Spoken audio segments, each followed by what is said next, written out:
Right now, somewhere inside FIA headquarters, a group of stewards is holding a rulebook that is roughly 50% longer than it was 12 months ago. And this weekend at Silverstone, we are finally about to find out whether it survives contact with real racing.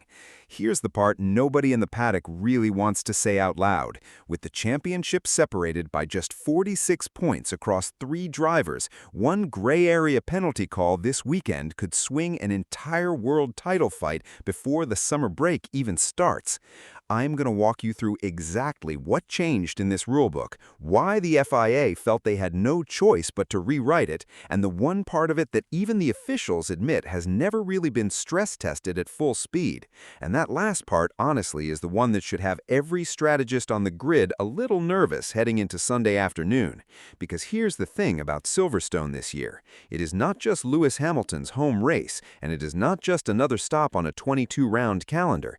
It's a sprint weekend, meaning 5 competitive sessions squeezed into 3 days instead of the usual 3, which means 5 separate chances for this new rulebook to get tested under pressure instead of just 1. It's also round 9 of a title fight that is already flipped upside down more than once this season, and it lands at the exact moment Formula One's brand new 2026 cars are being pushed to their absolute limit on one of the fastest, most old-school circuits left on the calendar. So before we even get to the rules themselves, you need the full picture of what's riding on this weekend, because it's genuinely more dramatic than most people realize. Kimi Antonelli walked into 2026 at 19 years old and won 5 Grand Prix in a row, an almost absurd start for a driver in only his 2nd full season, and for a while it looked like this championship was basically decided before summer even arrived. Then Barcelona happened. Antonelli retired late from 2nd place. A virtual safety car fell at exactly the wrong moment for everyone except one man on the grid, and Lewis Hamilton, driving for Ferrari after nearly 2 years without a win of any kind anywhere, finally got his hands on a Grand Prix victory again.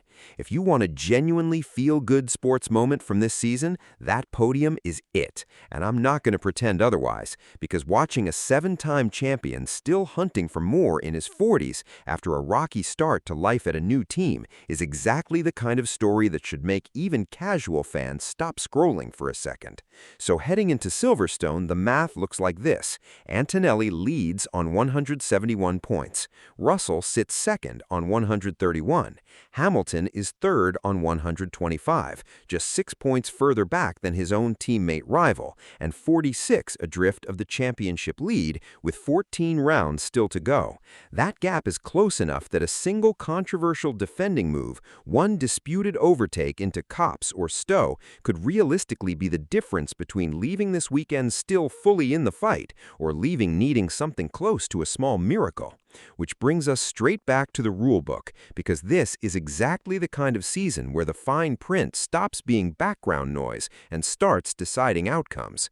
Back in March, months before a single car had turned a competitive racing lap this season, the FIA quietly published an updated version of its driving standards guidelines, the actual working document stewards use race weekend after race weekend to decide who gets a penalty and who doesn't. And quietly might be underselling it a little, because this update landed at almost 50% longer than the version it replaced. That's not a footnote buried on page 12. That's the governing body effectively admitting the old rules weren't cutting it anymore, and something had to give. So why did they need to make it that much longer? Because last season handed the FIA a string of headaches they clearly did not want to repeat, and each new clause in this document has a real, named incident sitting behind it. Take the collision between Oscar Piastri and Kimi Antonelli in Brazil. Piastri was penalized for the crash even though he had locked a brake but still reached the apex of the corner, and afterward there was a genuine argument in the paddock about whether locking a wheel should automatically be read as a driver losing control. The new guidelines settle that argument directly in plain language, stating that a lockup or a small steering correction does not necessarily mean a driver has lost control of the car. That single sentence exists because of what happened in Brazil, and it is now going to shape how every marginal borderline contact gets judged from here on out, starting this weekend. Then there's Lando Norris, who picked up a track limit strike last year for crossing a white line during an unsuccessful attempt to pass Charles Leclerc in the United States, and made his frustration about it pretty clear afterward. The FIA responded by directly softening that exact scenario. If a driver runs wide during an overtaking attempt, whether it succeeds or fails and clearly gains no advantage from it, stewards can now use their own discretion and let it go without issuing a strike at all. That's a driver's public complaint becoming written policy in less than a year, which tells you a lot about how much weight paddock frustration actually carries behind closed doors at FIA headquarters. Here's where things get genuinely relevant to what we might actually see this weekend. The guidelines lay out in almost geometric detail exactly what it takes to earn the right to racing room in a corner. If you're attacking on the inside, your front axle needs to be at least alongside the mirror of the other car, both prior to and at the apex. You need to be driving in a fully controlled manner, and you need to have taken a reasonable racing line. Attack on the outside instead, and the bar climbs even higher. Your front axle has to be ahead of the other car's front axle right at the apex itself, and you need to hold that line cleanly all the way from entry through the apex to exit. In other words, the FIA has essentially drawn a set of invisible chalk lines around every single apex on this track, and this weekend, for the very first time, we get to watch Silverstone's fast, sweeping corners, the kind where the apex was always a slightly artistic concept anyway, get measured against those lines in real time at genuinely terrifying speed. And then there is the rule that might matter more than any other one on a circuit built like this. A defending driver only gets one change of direction. Move off the racing line once, that is allowed. But if you come back toward the racing line afterward, the guidelines now spell out that you have to leave at least a full car's width between your own car and the edge of the track as you approach the next corner. Miss that gap, and you are no longer racing hard, you are just blocking. And blocking is precisely what these guidelines exist to discourage. It sounds almost simple written down on paper. It is anything but simple at 200 miles an hour through cops with a title rival's front wing sitting in your mirrors. Now, I want to be upfront about something, because there is a version of this story that oversimplifies things, and I refuse to be the one telling it to you that way. These are guidelines, not regulations, and the document says so itself, in bold text right at the very top. Stewards still base their actual rulings on the regulations, and the guidelines only inform and support that judgment alongside the steward's own racing experience. So no single sentence in this document promises a specific outcome for a specific incident, and nobody should pretend otherwise. What it does is narrow the gray area, which, depending on who you ask in the paddock, is either exactly what this sport desperately needed or a slightly hopeless attempt to turn a chaotic split-second contact sport into something closer to a geometry exam. I've heard both arguments made convincingly by smart people, and honestly, I lean toward thinking some added clarity is better than none at all, even if it will never be perfect, but I will happily let you form your own opinion on that one by the end of this weekend. There's also a much heavier consequence buried inside this update that has not gotten nearly enough attention, and it might be the single biggest change in the entire document. New guidance now explicitly opens the door to disqualification for what the FIA is calling very extreme collisions. That phrase alone should tell you the stakes just climb considerably. We are no longer only talking about a time penalty for the worst offenses. We are talking about an entire race result being wiped off the board completely.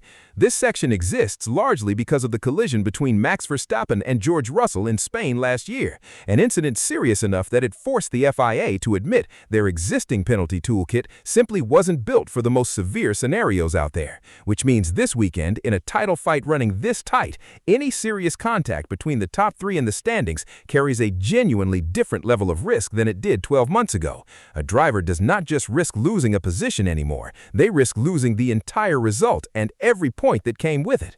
The guidelines didn't stop at wheel-to-wheel combat either. There's a whole new section covering how leading drivers must behave once the safety car peels back into the pit lane, written directly in response to complaints last year about race leaders slowing down excessively before a restart purely to gain an advantage over the pack behind them.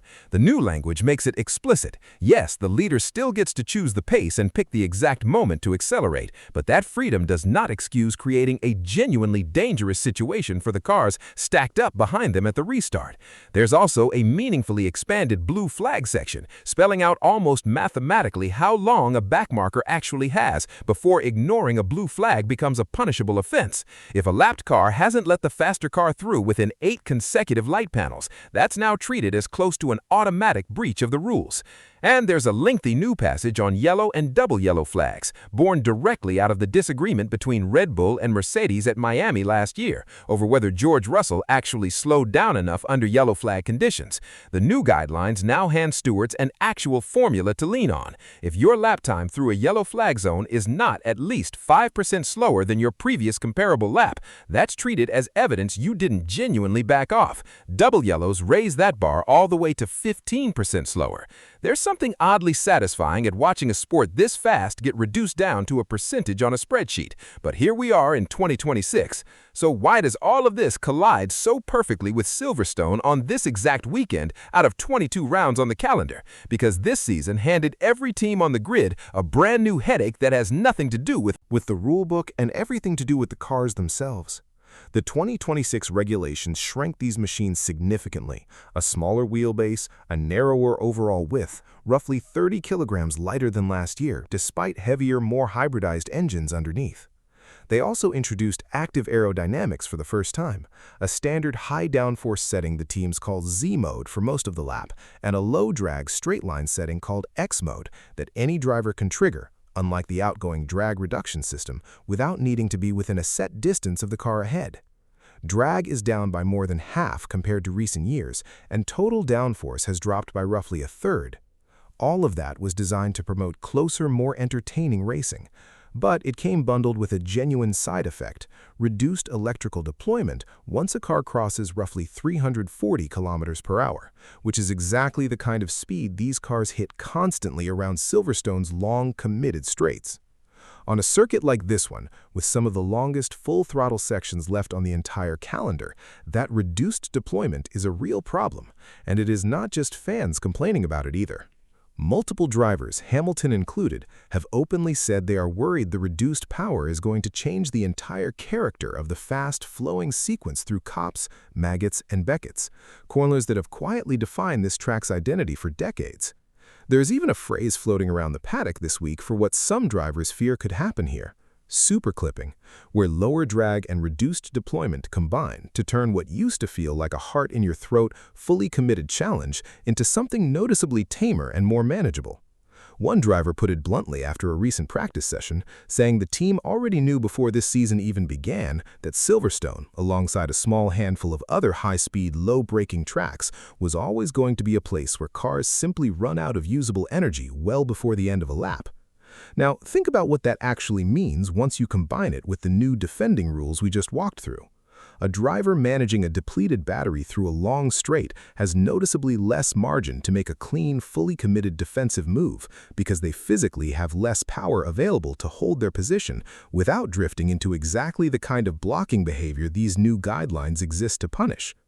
The FIA clearly saw this collision coming between the new power unit regulations and the new driving standards because they have already published a specific power unit bulletin just for this race, laying out precisely where the override boost mode is active around the lap and at what speed thresholds it kicks in, through the high-speed runs between turns 11 and 14 and again near turn 18. It is not an accident that this particular stress test is happening at Silverstone first. It's arguably the toughest possible venue the FIA could have picked to find out whether their own rulebook actually holds up. And it's happening on the exact weekend Lewis Hamilton is racing in front of his home crowd while sitting third in the tightest title fight this sport has produced in years. And that's really where this whole story stops being about legal text and starts being about human stakes. Hamilton has spent his entire career built around this track, with more wins here than any other driver in Formula One history. A home crowd behind him every single year, no matter which overalls he happens to be wearing. This year, though, he's chasing something a little different than another trophy for the mantelpiece. After a start to his Ferrari chapter that even he admitted was rougher than he had hoped for, that Barcelona win looked like the exact moment the whole project finally clicked into place. He said afterward that he genuinely was not thinking about an 8th World Championship at the start of this year, given how strong Mercedes came out of the gate with both of their drivers. But momentum has a funny way of quietly changing what starts to feel realistic again. 6 points behind his nearest rival, 46 behind the championship leader, 14 rounds still remaining after this one. None of that is even close to insurmountable, and none of it is remotely comfortable either. Meanwhile, it's worth remembering Hamilton is not the only story here fighting for room under these new rules. Max Verstappen remains dangerous every single time Red Bull finds a genuine step forward, and he showed exactly that with his best result of the season just last time out in Austria. Lando Norris and Oscar Piastri are separated by barely a point between them at McLaren, both still more than 90 points off the championship lead, quietly needing a big result to turn their season back around before it drifts away completely. Every single one of these drivers is racing under the exact same expanded rulebook this weekend, and every single one of them has a different reason to either love or hate how much clearer and how much stricter these new defending rules have suddenly become. Here's my honest take on all of this, and I'll freely admit it's an opinion rather than a stated fact, so take it as exactly that. I think this rulebook update is a genuinely positive step for the sport, even though it will occasionally produce a decision that makes absolutely nobody happy, drivers, teams, or fans watching at home. Racing incidents are chaotic by nature, and any serious attempt to turn that chaos into consistent, explainable outcomes is always going to leave some gray area behind no matter how many pages you add to the document. But the alternative, a sport where nobody, drivers included, can reliably predict how a near-identical incident gets judged from one weekend to the next, is genuinely worse for everyone involved. The Piastri clarification, the softened track limits language, the new disqualification threshold for the very worst collisions, all of it reads like a governing body that actually sat down and listened to what went wrong last season instead of simply shrugging and moving on to the next round. That does not mean every single call made this weekend is going to feel fair in the moment it happens. Penalty decisions rarely do. It just means there is finally a clearer explanation available afterward, for once, and that alone feels like real progress worth acknowledging. There is also something almost comically fitting about the fact that the toughest possible test of that new clarity happens to land at the one circuit where, historically, this sport has never exactly been polite about sharing space through a fast corner. So here is what I would genuinely keep an eye on once lights go out on Sunday afternoon. Watch what happens the very first time two cars go seriously side by side through cops, because that is where these new Apex rules get their first real Silverstone workout at absolute full speed. Not in a steward's room, not on a whiteboard, but live with a home crowd screaming. Watch how drivers manage their remaining energy through those long straights while still trying to legally defend a position within a single car's width of the edge, because that specific tension between raw power and legal positioning is brand new to this sport in 2026, and nobody quite knows yet how it plays out under real pressure. And watch the gap at the very front of the championship standings all weekend long, because with 3 drivers separated by less than 50 points and 14 rounds still remaining on the calendar after this one, a single steward's decision this weekend really could end up mattering more than it has any right to on paper. The FAI added roughly 50% more rulebook this year specifically to try to prevent the kind of chaos and confusion that decided championships in seasons past. Whether that expanded rulebook genuinely holds up under the combined pressure of a raucous home crowd, a title fight running this close, and a circuit that has always rewarded bold, committed driving over cautious, careful driving, we are all about to find out together in real time starting this Sunday. And honestly, I do not think even the stewards themselves know for certain exactly how this particular weekend plays out until those lights finally go out.